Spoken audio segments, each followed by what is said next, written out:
Hello friends, तो आज हम लोग पढ़ेंगे। देखिए, प्रैक्टिस सेशन हम लोग का तीसरा क्लास है। अब बैक टू बैक क्लास आप लोग का चल रहा है।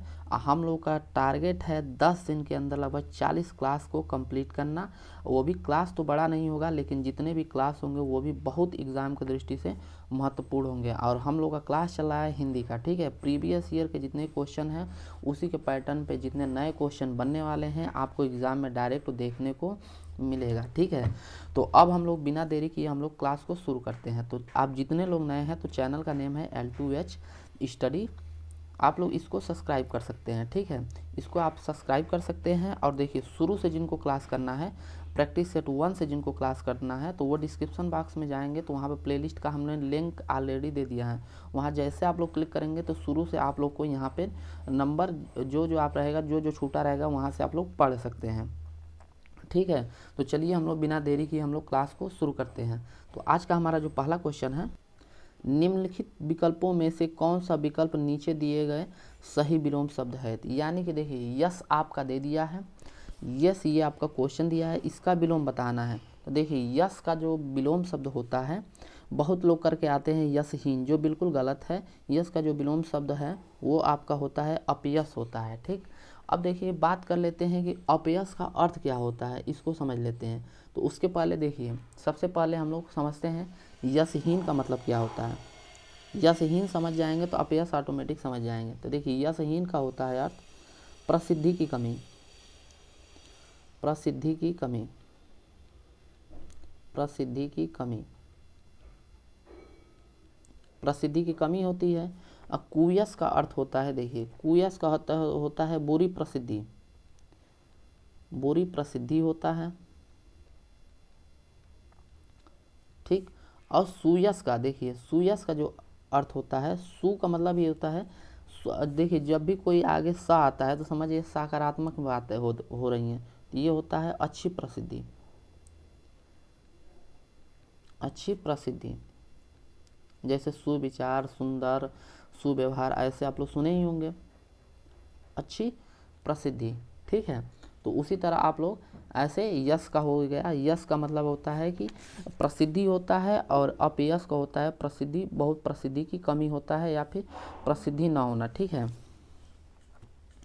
तो अब चलिए हम लोग नेक्स्ट क्वेश्चन की तरफ चलते हैं। तो नेक्स्ट क्वेश्चन है हम लोग का अर्वाचीन का विपरीत, यानी कि अर्वाचीन का विलोम शब्द बताना है। ये आपका अर्वाचीन दिया है, इसका विलोम शब्द बताना है। तो चलिए, अर्वाचीन का जो विलोम शब्द होता है, आपका सही विलोम शब्द हो जाएगा आपका प्राचीन, ठीक।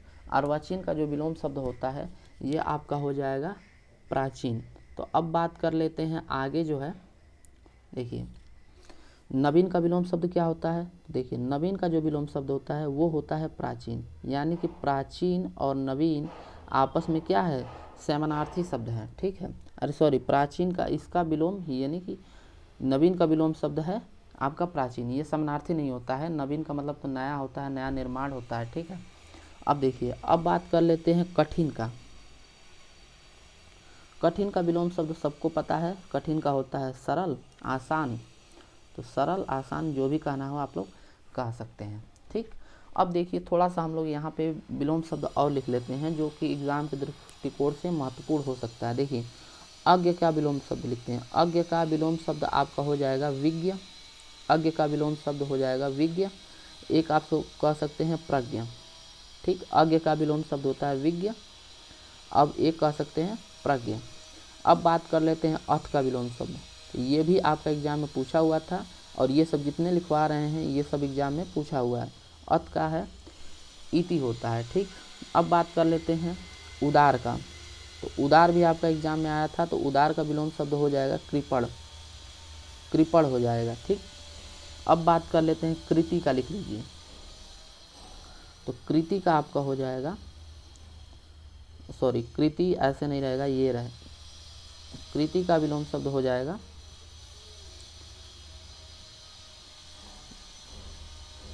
ये कृति ऐसे रहता है, ठीक है। ये तह, कृति का विलोम शब्द हो जाएगा अपकृति,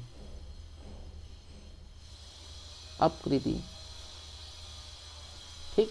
कृति का विलोम शब्द हो जाएगा अपकृति। अब बात कर लेते हैं कुरूप का विलोम शब्द। देखिए ये सब एग्जाम में पूछा हुआ है। कुरूप का होता है सुरूप, ठीक, कुरूप का होता है सुरूप, ठीक। अब एक लिखिए क्रोध का, आप लोग याद कर लेंगे। एक होता है क्रोध का होता है क्षमा, और एक आया हुआ है सबसे महत्वपूर्ण है, वो होता है अग्रज। इसका लिख लीजिए अग्रज।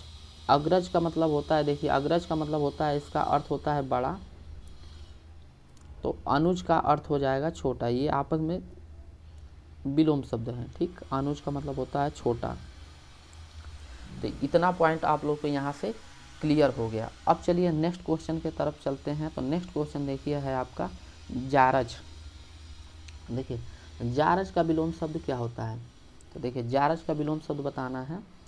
तो देखिए जारज का विलोम शब्द होता है आपका औरस, औरस, ठीक। और अवरुद्ध का विलोम शब्द हो जाएगा आपका, ये आपका जारज का विलोम शब्द औरस होगा, और अवरुद्ध का यहीं पे लिख लीजिए। तो यहाँ पे अवरुद्ध का हो जाएगा अनवरुद्ध, अनवरुद्ध। ये चैतन्य का अचैतन्य होगा, अचैतन्य, चैतन्य का हो जाएगा अचैतन्य, ठीक है।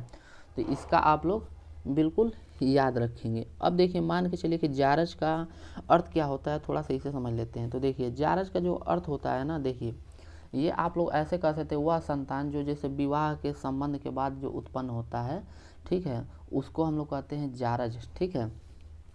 जो विवाह के बाद जो संबंध जो बनता है, उसके बाद जो संतान उत्पन्न होता है, उसी को हम लोग कहते हैं जारज, ठीक। तो इसको आप लोग याद रखेंगे, कोई पूछ दिया तो आप लोग बता सकते हैं, ठीक है।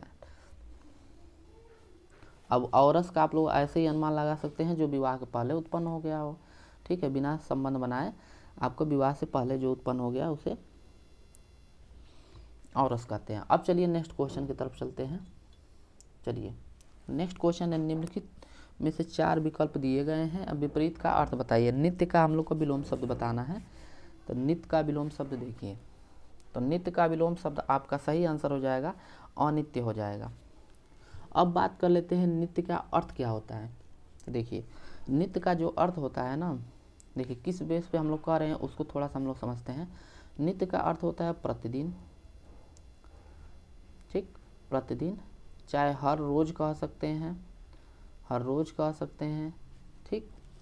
तो देखिए उसी का आप समानार्थी यदि हम इसका लिखना चाहें तो समानार्थी आप लिख सकते हैं, चाहे रोज कह दीजिए, चाहे प्रतिदिन कह दीजिए, या फिर हर दिन कह दीजिए, या फिर एक रोज़मर्रा कह दीजिए, ठीक है। तो ऐसे ही चाहे दैनिक जीवन कह सकते हैं, चाहे डेली, ठीक।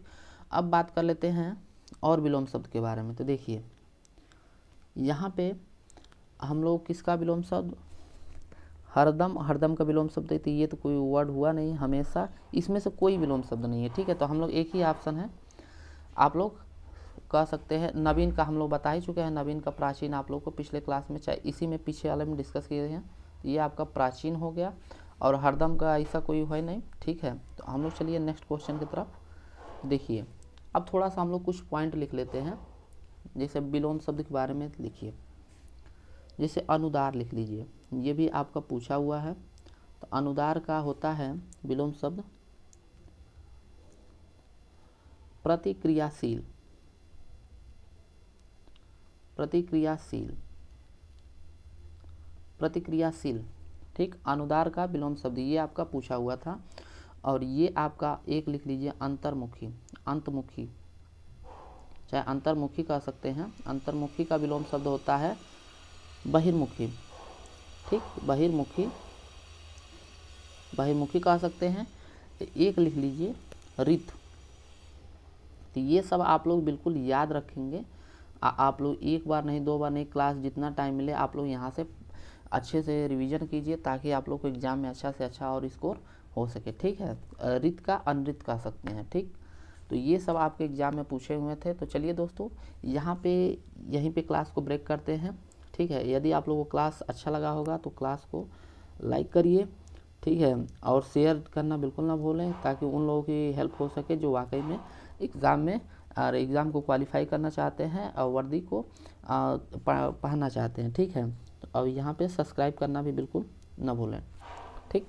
तो चलिए आज के लिए इतना ही, मिलते हैं इसी के आगे नेक्स्ट क्लास में। तब तक के लिए दोस्तों धन्यवाद।